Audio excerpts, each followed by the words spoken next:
Hi everybody, Douglas Hartman here with Airbrush Artistry, and today we're going to be working on getting the detail in on the head of this owlbear. And today, I know the angle, this is kind of canny-wampus, but I have to get in really close, and this is kind of the best thing I can do. But so to do that, today I'm going to be using my Iwata HPB Plus. It has the 0.2 millimeter needle and nozzle setup. And this one here, I've installed the Drew Blair soft spring in the air valve mechanism and the Drew Blair short trigger. You literally just, you can hear it, but you practically just have to lay your finger on top of that and you start to get air. It makes for a really great detail airbrush. And because I am using a little bit thicker paint, I'm using the Createx Wicked Opaque White. Reduced down just a little bit. Let's see, probably maybe 25%, which is reduced hardly at all compared to what I usually reduce my paints at. And because of that, I am going to run the pressure. Air pressure is going to be at 30 psi today, just to help push that paint out a little bit easier and spray better. But anyway, let's get on with it, man. And so I'm going to be working in this top area here first, work my way down, and then we'll move on to the other side. Or what I may do is just completely finish this one side so you guys haven't, because it'll be kind of boring to sit here and watch me do the same thing on the other side. But so you guys have an idea of how I'm going to tackle this. But anyway, let's get on to this booger here. So at first, I'm just going to be coming in and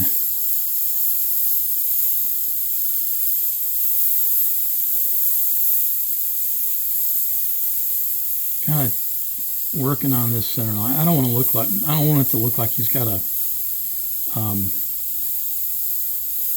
full-on, part down the center of his head here. So I'm just going to kind of put some vague shapes of what may look like short, pointy, kind of stubby feathers, I guess, for lack of a better term. And I'm just kind of putting some color on here. You see, because I can go back, and that's the thing is, after I'm done with this white, what I'll do is I will go back in with black to help define some of the forms and shapes. And again, I know it's just completely random. I'm not,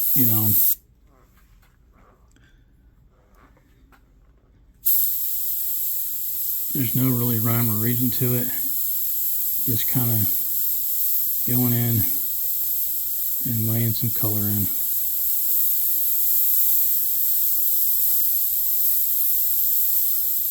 But what I will do is when I go over this whole thing with white, I'll heat set it, and then I will go in with white again.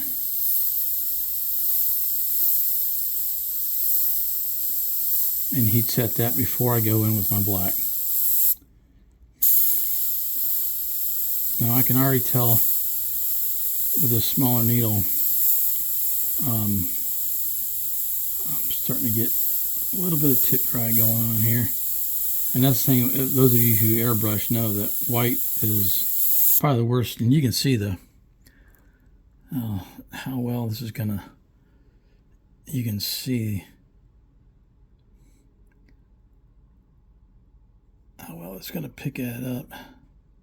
You can see that the tip dry on that needle there. So again, ammonia-free Windex, half and half with water. Q-tip, how I get rid of tip dry. I don't use my fingernails. I just lay the needle on that and roll that Q-tip. And you can see well, maybe you can't. I don't know how well it's picking that up. But bam, see? Clean needle, no more tip dry. And I'll also give it my little cosmetic sponge. Put the needle in there. Give it just a smidge of a blowback. And then blow some of that out. It also helps to keep the air on all the time. But you see how it's still fairly transparent. So that's why I'll heat set it and go back over all this white again to help, you know, you got to kind of work on, you know, it's a process of slowly building this color up.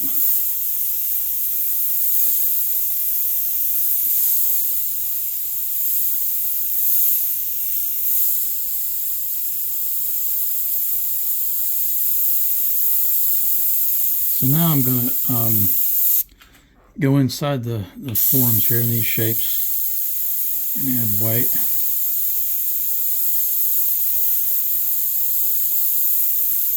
And I'll go back and forth.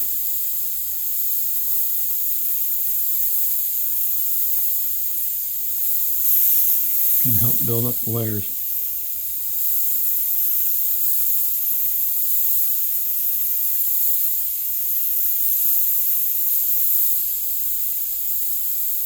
But it is a slow and tedious process. But I tell you, it's going to look really, really, really cool when it's all said and done.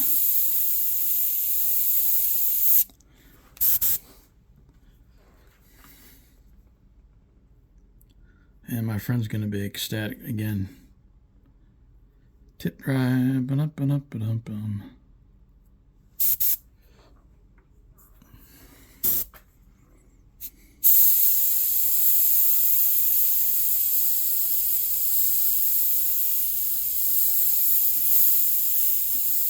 Just work that color in there.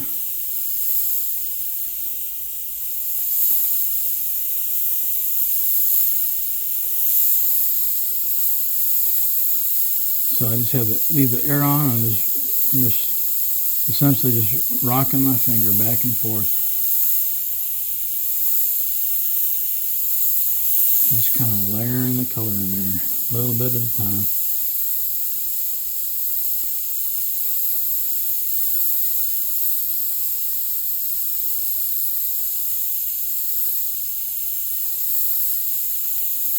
And I'll do the same process like I did the back of his body. Is I'll do this white. I'll get it good and saturated. I'll heat set it. I'll come back in with black. Get it good and saturated. I'll come back in with a little bit of Payne's gray. And there you have it. But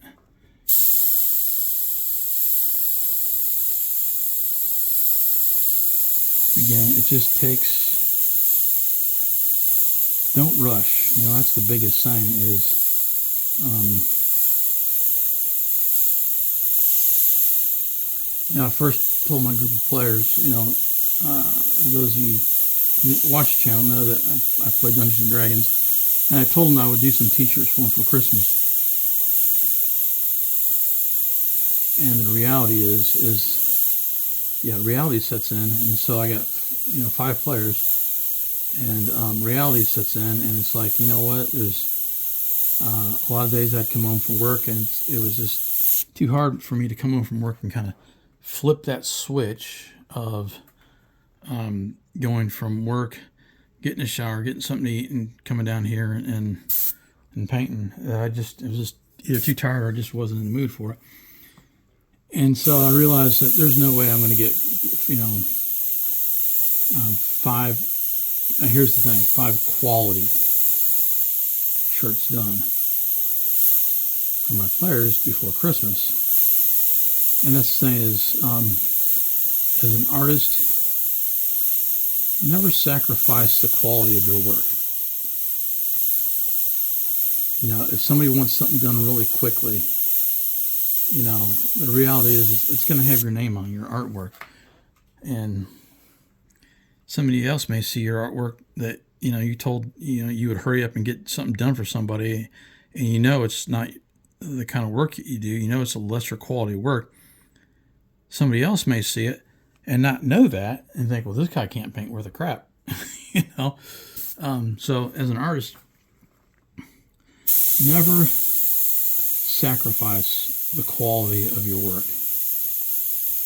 That's why I know these are being painted on t-shirts. Okay, it's not canvas, it's not linen, it's not archival, high quality archival, heavyweight paper or illustration board.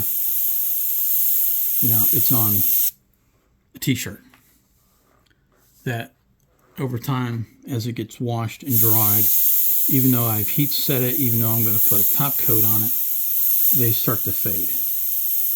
And I know that. I've spent all this time, I put all this work and energy into these t-shirts. The reality is, it's still my artwork. It's still, a part of me going into these pieces. And that's why I still, even though it's just a t-shirt, never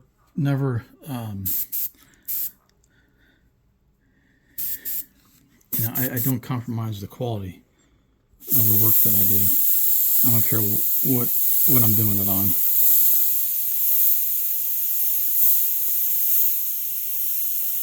Never sacrifice the quality of your work, no matter what is going on.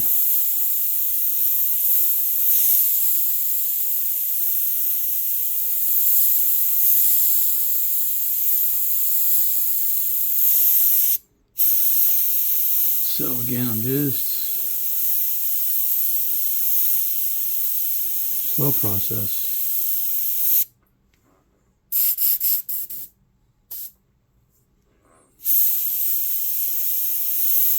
Slowly building this up.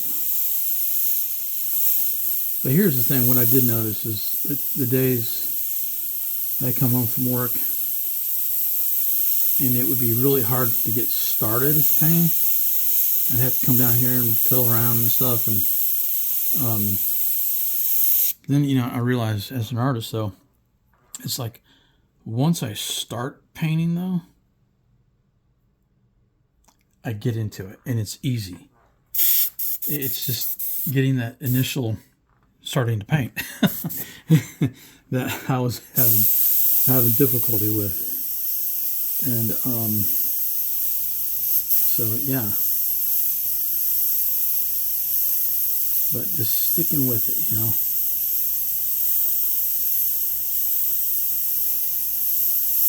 Now I'm just going to come up into, I'm not going to go all the way up in here.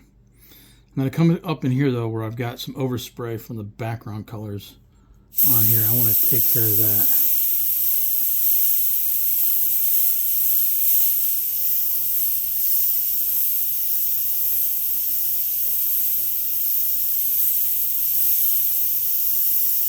Where it's gotten a little brown.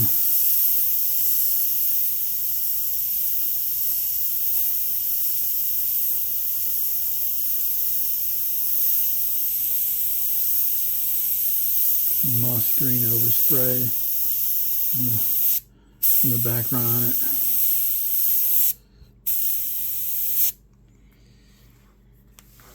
And you can barely tell the difference from here to here, but there is a difference. And again, it's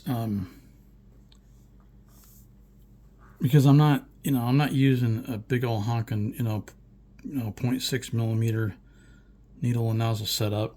I'm using a 0.2, and so the amount of paint I'm layering on here isn't a whole lot, but that's okay, because again, that's the whole point of doing it, and I know I have to do it in layers. And so it's like, you want it to dry down, I'll heat set it. You want the paint to dry, and you put more layers on top of it, and that helps with the opacity. going back over it, you know.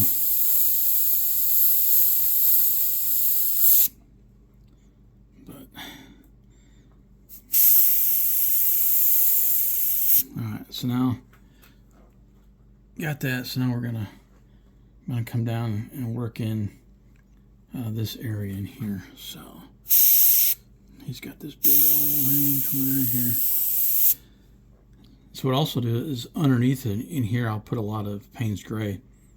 So that's further back, and this is a little bit further forward.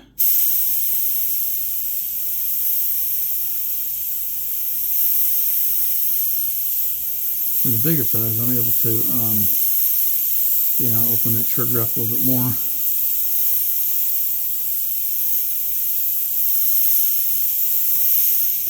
Get a little bit more paint going on. And also in here, I was going over a lot of darker color too, so that's part of the reason why it still looks a little grayed down.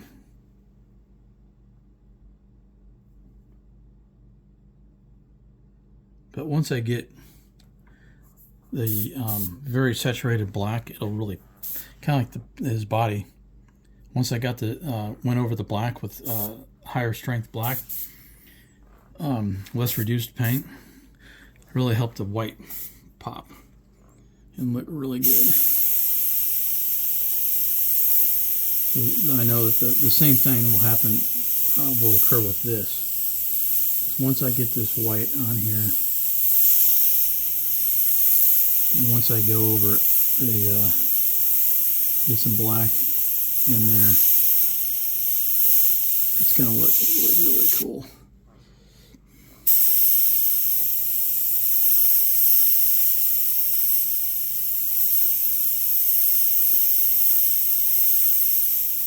You just kind of have to trust the process, you know.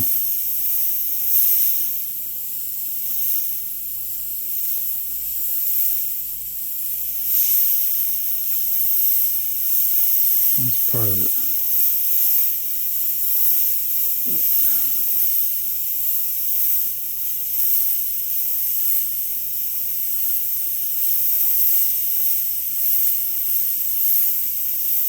Another thing I'm going to be doing that I've never done before is I've never used, I'm kind of surprised about this, but I've never used any of my airbrushes to paint my D&D miniatures with.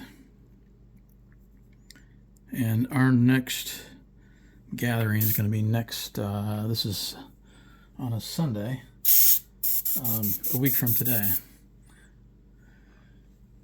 And I've got some, I put some primer. I'm waiting for the first coat to dry before I put another coat of primer on. Some figures I'm going to use an airbrush, my airbrush with the paint.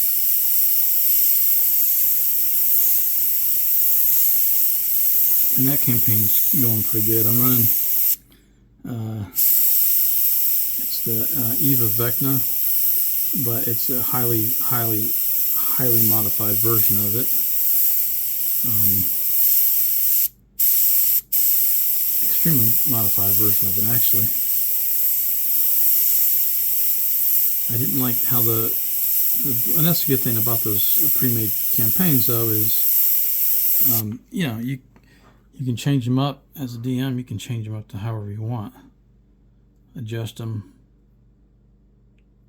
to suit your needs. And I didn't like how the book wanted you to start off in a higher level. To me, that means the players, they weren't invested in anything, you know. And all of a sudden, you got these, you know, you got Mordenkainen, you got Tasha, and what's her face, Silver Blase. And they're like, oh, we want you to do that. And it's like, you know what? Why don't you guys are way more powerful than us. Why don't you go get the damn thing? So the characters weren't, you know, in the how the book played out, the characters weren't invested at all in the whole thing. It's like, why would they do anything for you guys? They're these super powerful mages, you know, and whatnot.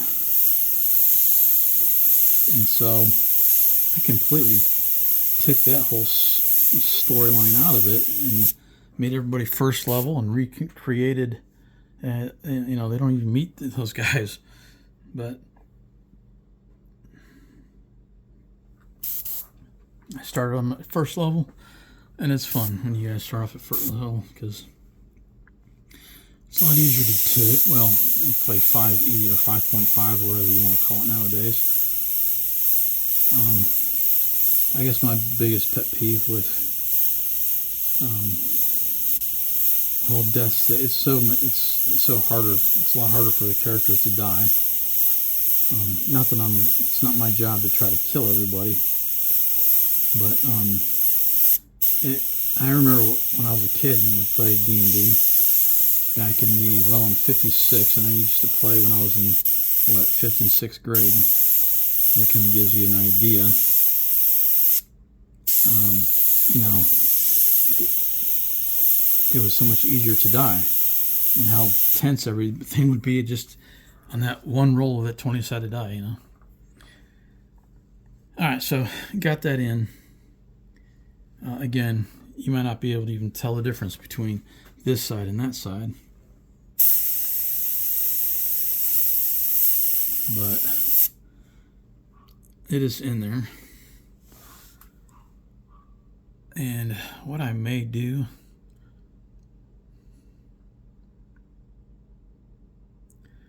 so this is not like, you know, a 40-minute video or whatever. Tell you what I'm going to do is I'm going to go ahead and heat set what I've got on there right now, and then go back and just do show you guys how I do the other half in the black, and go from there. But yeah, yeah, I'll just make, you know, a couple more videos of this. So this is the general, you know, the process of it. So I got the white in here. I'm going to heat set it. I'm going to go over it again in white. I may even go over it again 3 times. I'll do that off camera, and then I will go in with black, and I'll do that. Make a video of that going in black and the details, and finish it off. Yeah, so you guys have an idea of the whole process and everything like that. But anyway, yeah, I hope you guys have a great day. But yeah, I'll get this one done, and probably just tag the other. Well, I don't want to make a 40-minute video. Not everybody likes to watch a 40-minute video. But anyway, yeah. Until next time, later, guys.